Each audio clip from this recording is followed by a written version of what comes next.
Hey guys, Aaron Cybertron Zhang here, and today I'm back with another episode of Road to Rank where I climb the online Series 7 ladder and provide live commentary as I go.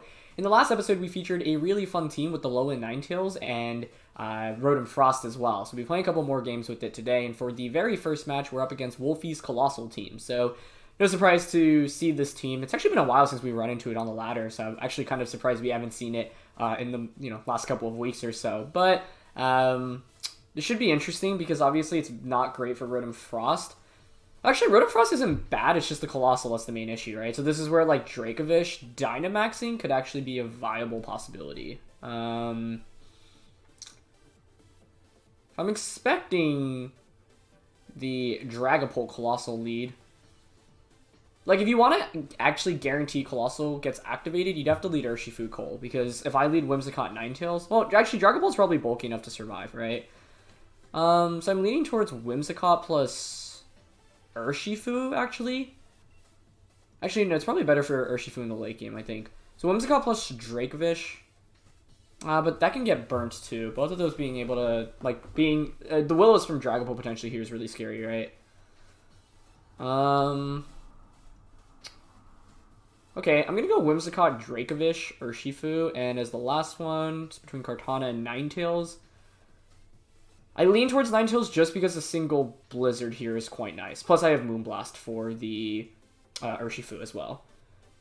Well, I guess Kartana does pretty well into some of my opponent's team. The main thing is that the main threat is Coalossal here, right? And so our goal is to basically just eliminate that as quickly as possible. So, thanks as always for watching Road to Rank. If you're curious about this team, there is a team report and a rental linked in the description below. Thank you to the original creator for making it public. And yeah, let's get started.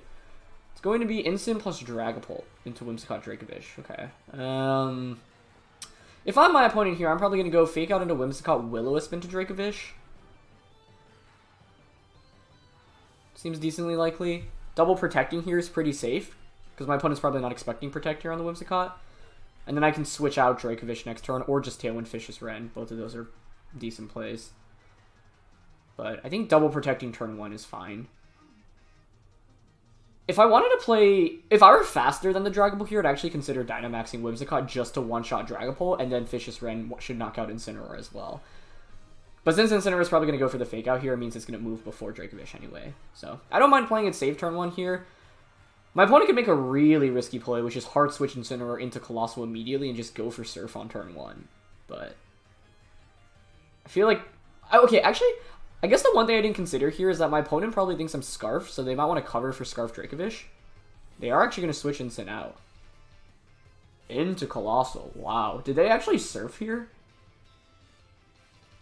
Because if so, that's an incredible play. Like an absolutely incredible play. To which then I'd probably just Tailwind Max Geyser the next turn, but still. Okay, they went for Will-O-Wisp. That's not that bad then. There's no way you let me Vicious Wren your Coalossal for free here, in my opinion, right? So, I think Protect, for example, on Coalossal, Will-O-Wisp onto the Dracovish makes a lot of sense. So, I'm leaning towards just Moonblasting Dragapult here and switching Dracovish out into Ninetales. This is kind of an aggressive prediction, but I do think you have to really respect Dracovish here, if you're my opponent. Because I could so easily just go Tailwind Vicious Wren into Coalossal right now. And I think if you give up Coalossal, it's very hard to win the game.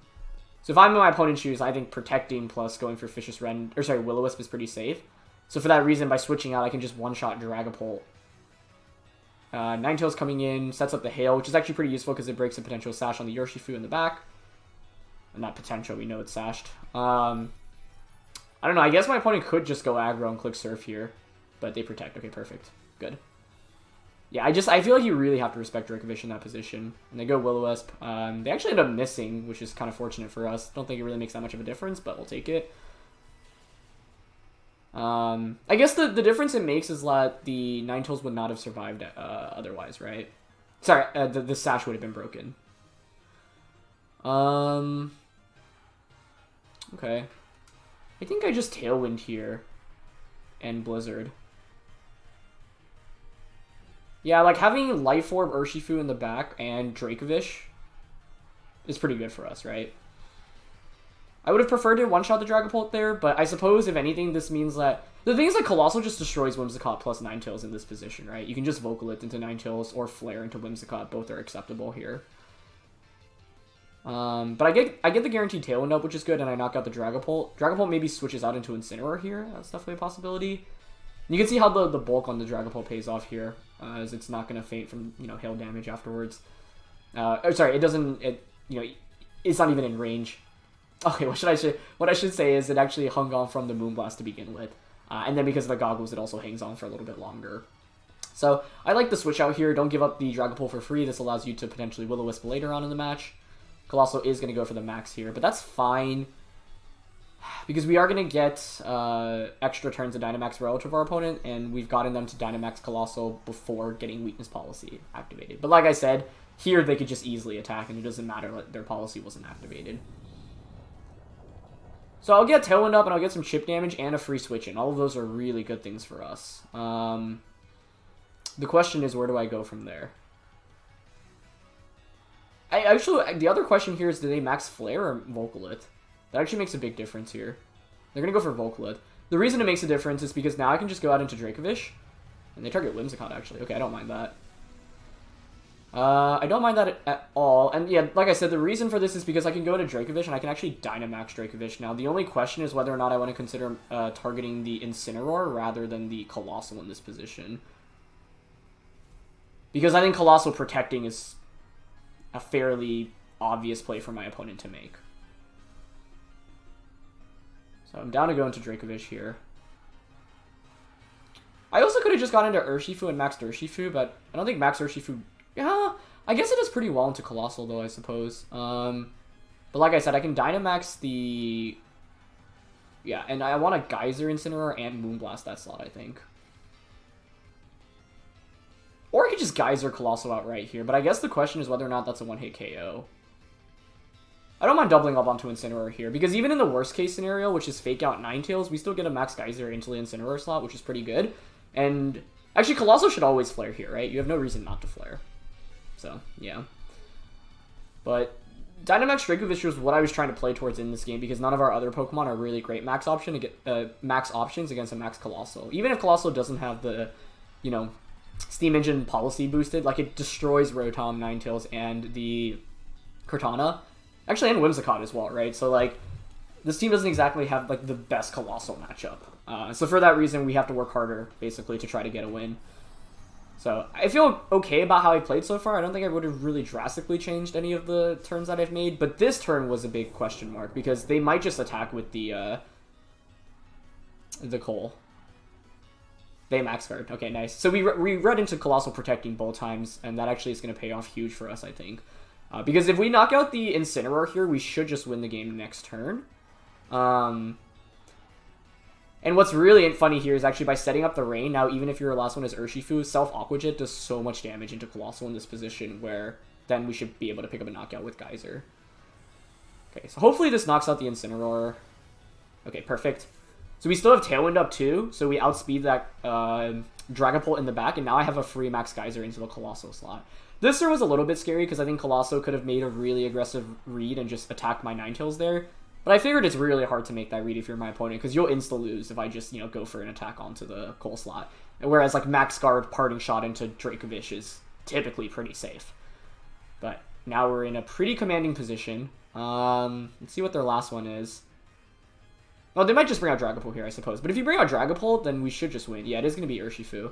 I think if you're my opponent, you might need to just try to Self-Aqua Jet here anyway. 2 turns of Tailwind left, which is good. We have a Urshifu in the back. I'm just going to Geyser here into the Coalossal and Moonblast into the Urshifu. It's pretty safe to go for that, I think.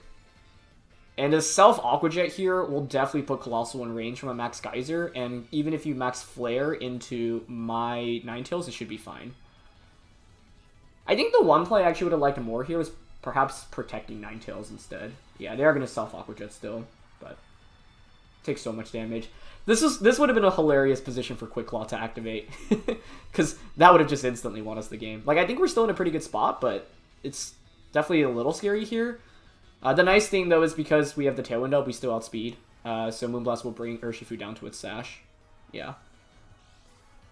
Okay, that's good. I think you probably Flare in this position. Oh, they Vocal it. Oh, they're trying to KO Dracovish, I think, right? But that shouldn't KO us. Yeah. So that's what carries us the game. I was thinking maybe you Flare into Ninetales, so you set up the Sun and then hope to survive the Geyser with the Sun being up. But I think trying to crit Vocal it onto Dracovish also makes sense. So this is a good example of how, like, sometimes, like, the matchup probably wasn't very good for us. But so we had to play towards one very specific win condition, and that's identifying that Dracovish is by far the biggest threat and actually Dynamaxing it in this game. But the cool thing about Dracovish on this team is that because it has Protect, you get more room to work with, right? So we were able to bait out, like, the Will-O-Wisp turn 1 and then switch out turn 2. So Dragapult comes back out, which is fine.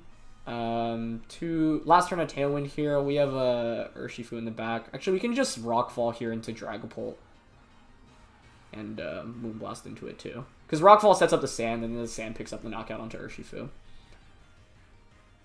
Yeah, so this one's secured. The main thing that I had to do in this game was basically read the Coalossal protecting both times. But that's the nice thing about Dracovish, right? Like, there are a couple Pokemon in this format that do threaten Coalossal with the one-hit KO. And, like, I think, I guess I did reveal that I wasn't choiced right after turn 1. So my opponent knew I had, like, it was more likely for me to potentially Dynamax Dracovish in this game. Like, Max Dracovish typically doesn't really feel like the strongest option. Okay, they're just going to Aqua Jet here, but that's fine. Because, wait, they crit. Does Dragapult outspeed us here? That shouldn't KO us, right? Okay, that was dangerously close, though. I don't think Aqua Jet's KOing there without the crit, which is why I was, like, a little nervous there, but maybe I'm wrong on that. I don't know. Did I have a better play? I could have switched the Ninetales out, I suppose. Yeah, actually, it's probably better to go for that. Because if my opponent double crits there... Well, I'm going to do the calc onto Ninetales. We were at, like, what, 60 HP-ish or so? But it is... The rain was up, which is an important thing to consider here. So Aqua Jet into Alolan Ninetales. Aqua Jet. In rain.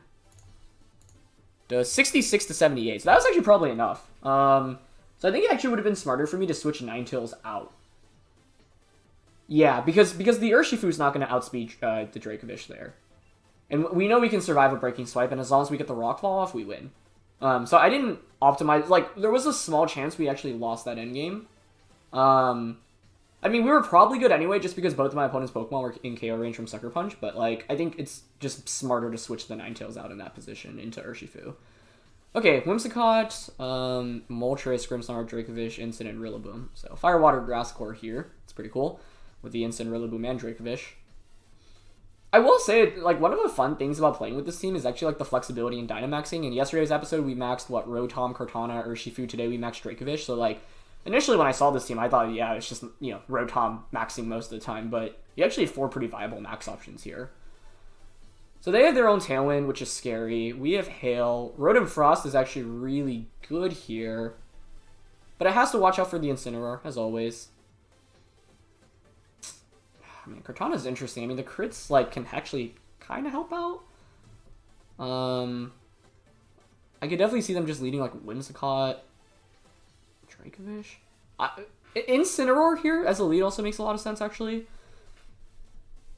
Incineroar Moltres seems kind of scary. What if I just lead the Rotom here? Whimsicott, Rotom, Ninetales. And then it's between Dracovish or Urshifu.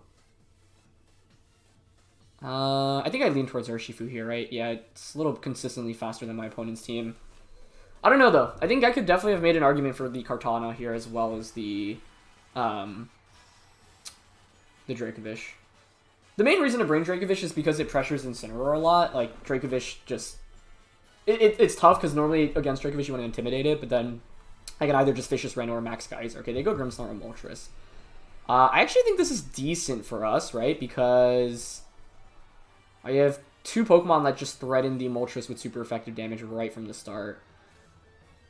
The question is what they go for here. I think Light Screen, Max Airstream is definitely a possibility.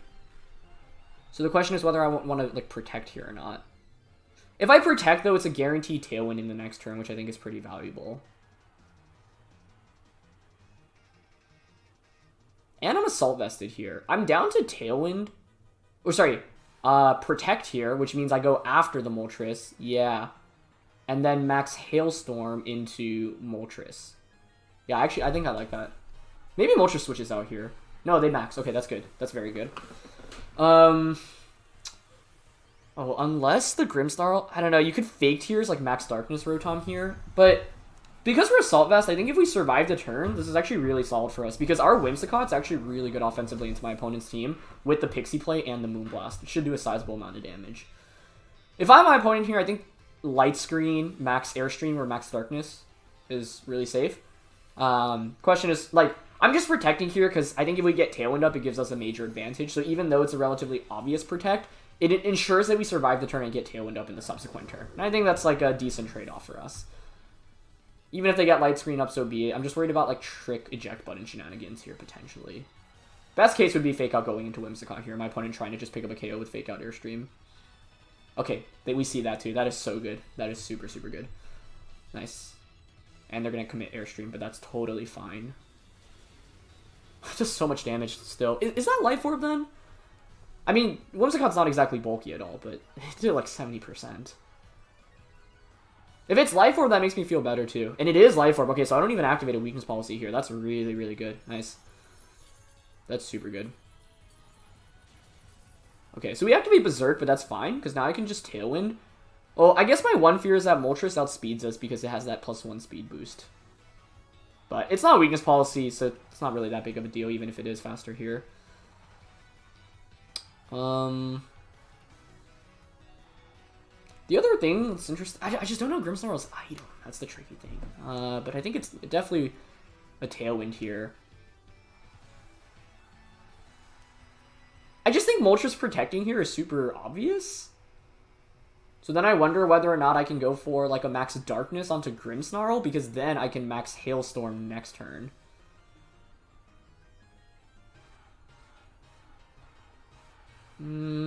Is it really worth predicting a Max Guard on Moltres here? I don't think so, to be honest.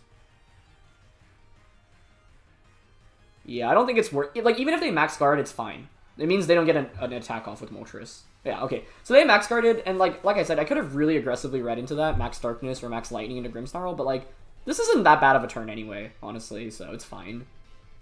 They are Trick, which means now they have Assault Vest. Are you full Incense? Or Lagging Tail? Yeah, you are. Okay. That's fine. I had no way around that turn specifically, but now my Whimsicott outspeeds Moltres, so unless you're Sucker Punch Grimmsnarl, I should be able to Moonblast the Moltres for a KO. Especially with the Pixie Plate. So I think Pixie Plate comes up big here for us. And now they have Assault Vest, so they're kind of locked in. What do I want to target? Like, Max Lightning is probably our best bet here. Hailstorm is pretty strong into Grimmsnarl. It's just that you could switch into Incineroar there.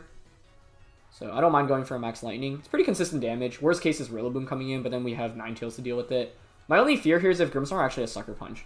Because if you have Sucker Punch, you can Sucker Punch a Whimsicott for a KO, and then Moltres can just Max Darkness the Rotom. But I don't know. We've seen Fake Out Trick. Normally you want to run one of the screens, if not both, and then attack like Spirit Break. Wow, Moltres switches out. That was not an option I was really considering. Interesting. Okay. Incineroar goes into that slot. Okay. That's a cool play. That's a cool play. I like that. I like that, because your Incineroar doesn't take that much damage here. So Grimmsnarl does not switch out in the end. It's probably going to Spirit Break into Whimsicott. I think that makes a lot of sense. But we get some pretty good chip there onto the Incineroar. Oh, they target the Rotom, actually. Okay. So we've seen Spirit Break here, too. I have Urshifu and Ninetales in the back. I think both which are pretty good for us, especially because we've chipped away at the Incineroar a decent amount at this point. I ideally want to get another Tailwind up, right? 17 to 9, so we took 8 damage there from Hail, which means we'll survive another 1 tick of Hail with 1 HP exactly, which is actually really clutch. Dynamax ends now. Neither of us have Dynamax left. Their Grimmsnarl is Assault Vested. We already know that. 2 turns of Tailwind left. I think it's pretty safe to protect here, because what that allows me to do is then I can get a free switch into either of these. And I don't really care about Grimmsnarl in this position, right? So Protect. Ooh, Discharge is kind of cool here. Yeah, we haven't used that yet, but I think Discharge is nice. Gives me a para chance on either. Also covers for you switching one of the two Pokemon out into Moltres. So it's actually a really nice play here. And then ideally, actually the question is whether or not I even want another Tailwind up in this game, because I should outspeed, like with Moltres and Urshifu against my opponent's team. It's just that they had a Whimsicott as well. So if they have Whimsicott in the back, they could of course like pivot and have like a late game Tailwind option.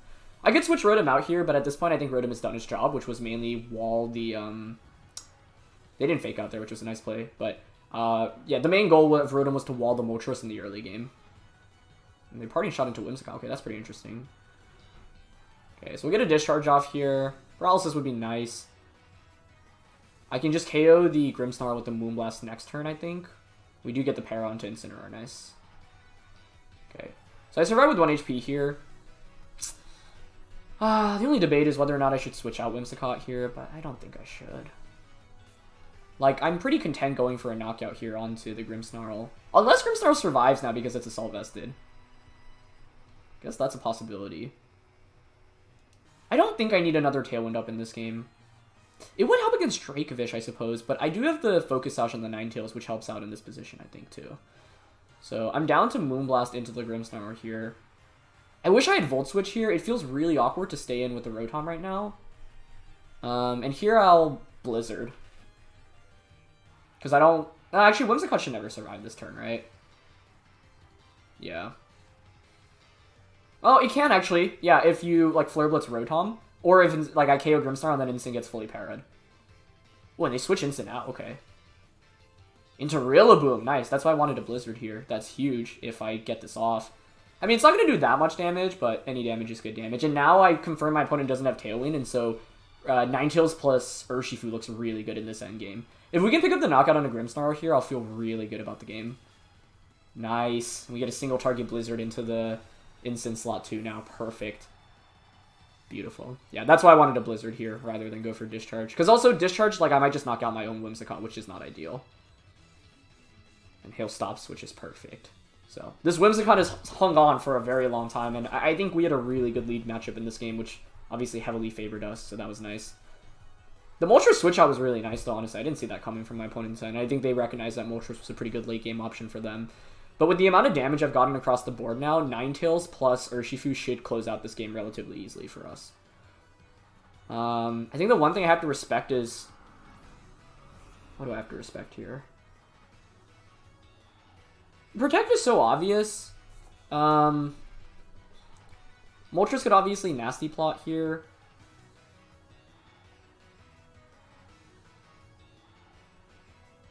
Like, I think the best course of action here is to Protect, but, like, my opponent could read into that Glide Rotom and Nasty Plot. That's scary. Because I have Ninetales and Urshifu in the back at this point, right? So I think I'm down to just Moonblast Moltres here and Thunderbolt it. Because I think there's a chance my opponent doesn't fake out Whimsicott given how often I've been protecting it. And if they make that read, for example, they target Rotom. Oh, that's interesting. Honestly, I'm fine with that, though, because it means you don't get a Nasty Plot off. If Nasty Plot doesn't go off and they bring in Incineroar, now it means that my Urshifu is not getting intimidated, which is a really big deal. Let's see if they went for fake out. Yeah, they didn't. Okay. Is that KO Incineroar? Beautiful. Pixie Plate was amazing for us in this matchup. It just gave us all the extra damage that we needed. Oh, and they actually commit Woodhammer into Rotom. Okay, nice. Perfect. So now they don't have Intimidate anymore. And they're going to take a bunch of recoil damage here. So I can just bring in Ninetales and Blizzard. Tailwind seals up the game for us. So this was a scary one. But I think we had a really advantageous lead matchup. And Rotom was actually the MVP for us by far in this game. Because I wasn't in much danger of taking too much damage from the opposing Moltres. And I walled Moltres really, really hard in the early game. So yeah, Hail was really good into this matchup. Now, of course, the Incineroar was pretty scary. But in the end...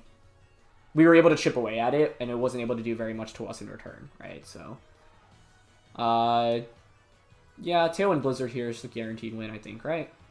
There's no way around that. Yeah, nice. And that's the upside of Assault Vest like, Assault Vest Rotom-Frost, right? It really just doesn't take much damage from Galarian Moltres, which is, by the way, like, still one of the most common Pokemon in the format in Series 7. And so we had a really, really safe option against that, specifically in this matchup. Alright, last game of the day, and we're up against some pretty scary stuff here. Grimmsnarl, Blastoise, Heatran, Rillaboom, Zapdos, Tyranitar. So on one hand, I feel like Rotom-Frost is really good, but on the other, there's a Tyranitar. This is weird because we both have really good offense into each other. Grimmsnarl Zapdos is what I'm slightly nervous about. Tyranitar is a major threat, but I have Dracovish, Kartana, and Urshifu. I think I'd probably keep those in the back. Dracovish is somewhat interesting here. I like leading Whimsicott and Rotom again, honestly. And in the back... Oh, but if I bring Ninetales, it means I'm committing Ninetales and Rotom. And, like, Heatran walls that, T-Tar walls that. So I really not bring Ninetales here. Whimsicott Rotom is tempting. And in the back, I want Urshifu and Kartana, I think. This is a tricky one. It's definitely a tricky one. Actually, the other thing is, I really have to nail the lead matchup here, and I just really don't know what my opponent is going to lead. That's the tough thing. It's the really tough thing. Like, Zapdos is a really big problem for us, which is why I want to lead the Rotom. It's kind of like how we invalidated the Galarian Moltres, although actually Zapdos has Max Flare potentially, and if you lead Grimmsnarl Zapdos, you could just fake Tears Max Flare. So maybe that wasn't even that smart of a game plan. I'm also going to switch one of my lights on real quick. Alright, so let's see. It is Grimmsnarl Zapdos. I mean, turn 1 is so tricky here, because if my opponent calls it correctly, I think I just get, like, insta-lose. Because if you're my opponent, obviously you want to fake out Max Airstream Whimsicott, but Rotom is such a big threat that I would think they want to fake Tears, like, the Rotom and Max Flare it, to which then I could Tailwind and Max Hailstorm. I think you have to recognize that Rotom is a huge threat here, and for that reason, I'm expecting Fake Tears Max Flare into that slot. This is kind of a gamble, but if I just protect Whimsicott here and they Fake Tears Max Flare Rotom, I kind of just lose, right? Yeah, I think so. And oh, okay. Oh, that's a great switch. That's a really excellent switch. This is actually exactly, I think, what my opponent in the Moltres game needed to do. Fantastic play. Really, really well done. That's going to be a big problem for us, because the goal of Rotom was to counter that Zapdos. But now Zapdos is not on the field anymore. So, really, really good switch. I didn't have a super safe play there either, because there is a world in which they play aggressively with Zapdos, but yeah, that's a fantastic play here. And it's the saddest Max Hailstorm possible. Is Grimmsnarl just going for Spirit Break? That's kind of what it looks like right now. Okay. Honestly, that did more damage than I expected it to. So I get hail damage going now. Yeah, they actually just Spirit Break Rotom. That's interesting. So I have Moonblast, and I can lower Heatran's special defense. Do I really care about lowering its special defense? What do I have in the back? Urshifu. Life Orb Urshifu is actually fantastic against that right now, so that's an upside. And Kartana. I mean, Moonblast into Grimmsnarl here is fine. I think I kind of want to double up into it. There's no point in going for a special defense drop here, right? So might as well just Max Lightning. Yeah, I think that's fine. If Moonblast one-shots Grimmsnarl, Max Lightning gets redirected into Heatran. If not, then we KO Grimmsnarl. And the reason I want to KO Grimmsnarl here is because I know I have the Life Orb Urshifu in the back. But nicely played on my opponent's end. And the other thing here is that I think Grimmsnarl doesn't carry Protect most of the time, whereas Heatran does. So for that reason, I'd rather just like try to get a guaranteed KO in the couple of turns of Dynamax I have left with Rotom right now. But they Dynamax Heatran, okay. I think that's a great play. Yeah, but like I do have Urshifu in the back, so at least that gives me some... Makes me feel a little bit better about playing against this Heatran. This Heatran was always going to be a really tough Pokemon to match up against, though, right? Like, and it's not like Dracovish would have easily solved all our problems against it either. It's like... It's just pretty bulky. Yeah, so they Fake Tears. Really nicely done. Let's see if we can one-shot the Grimmsnarl here. Oh, so close, but not enough. That's unfortunate. Okay. The play may have been to just target the Heatran there with Max Lightning. It's not doing much damage, but then I have a Life Orb Close Combat from the Urshifu in the back. I just wanted to get rid of Grimmsnarl because Grimmsnarl is such a nuisance, plus it could have Trick, but the reality is that given that we have Urshifu in the back, Trick actually doesn't matter. Because you can't Trick onto the Urshifu. You can Spirit Break it though, I suppose. Yeah, I mean, even if we got the Max Lightning onto Heatran, it's not that much damage. So, it's still kind of tough to win this endgame. And that's the downside of Rotom, right? If, like, my opponent did a great job baiting the Dynamax and then switching into something that countered it really, really well. That's kind of what I've often mentioned as a potential strategy you should play towards. And my opponent had great execution there. Okay, they bring out Rillaboom. Well, that's not great to see either, right? But I guess Kartana is at least... It's good that we have Kartana in the back. Like, I think here I'm definitely going to just protect the Urshifu and Moonblast into Rillaboom. Actually, I feel like we need all the chip damage. It's just that Moonblast and a Heatran does so little damage, right? I could also make a really crazy read here. Like, say you're going to double up on... You're not going to flare the Whimsicott here. You're going to double up onto the... double up on an Urshifu. Because here's the thing. I could just protect Urshifu and hope for my opponent to knock out the Whimsicott and give me a free switch into Kartana. But I think I'm going to gamble a little bit this turn because we're already kind of playing from behind.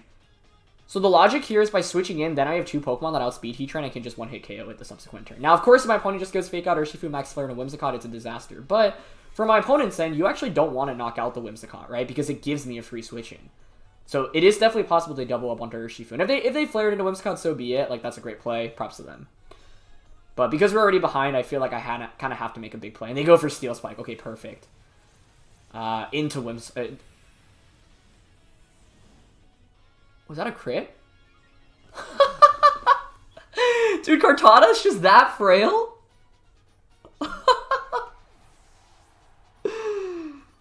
No way. I didn't think that would one-shot. Wait, I'm really curious about that damage calc. Okay, Kartana, Heatran. And I know we have no bulk whatsoever. But what?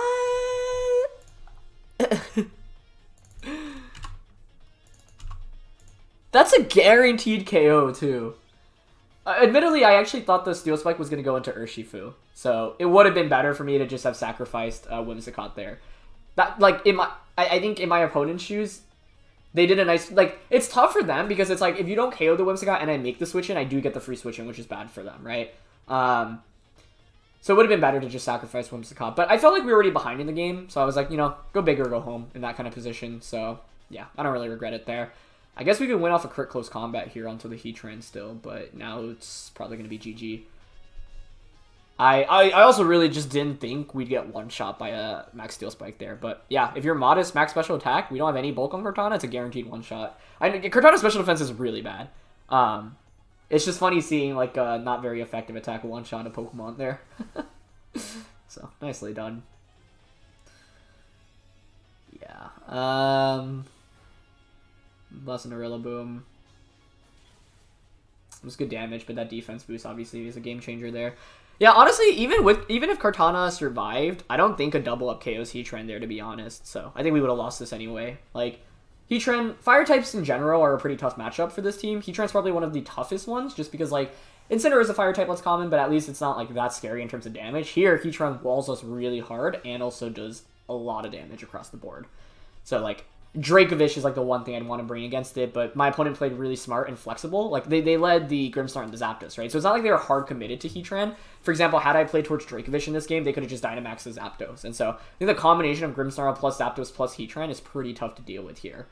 Because Zapdos on paper beats everything we have other than the Hail Duo, and then the Heatran covers the Hail Duo really well. So it's like the combination of both of those means that if you get me to commit my Dynamax earlier, you can just bring out whatever sweeper you want in the back, whether it be the Heatran or the Zapdos, and then win the game off that. So, yeah. I guess because we were Scope Lens on the Kartana, like, yeah, you know, could have hoped for my opponent to not have... I could have hoped to crit the Heatran Basically, we needed to call that turn correctly, though. I needed to figure out who the Heatran was targeting. And like I said, I thought Fake Out Steel Spike onto the Urshifu slot was actually pretty likely. Just because you want to deny me a free switch in with the Whimsicott. So they probably read into me switching there. Actually, it's not even a read, right? You get a guaranteed KO onto Whimsicott and a defense boost. So my opponent was probably thinking, okay, even if I give you the free switch into Kartana, I'm going to have the defense boost so I can deal with your damage. And they'd be right in that assumption, right? So, yeah.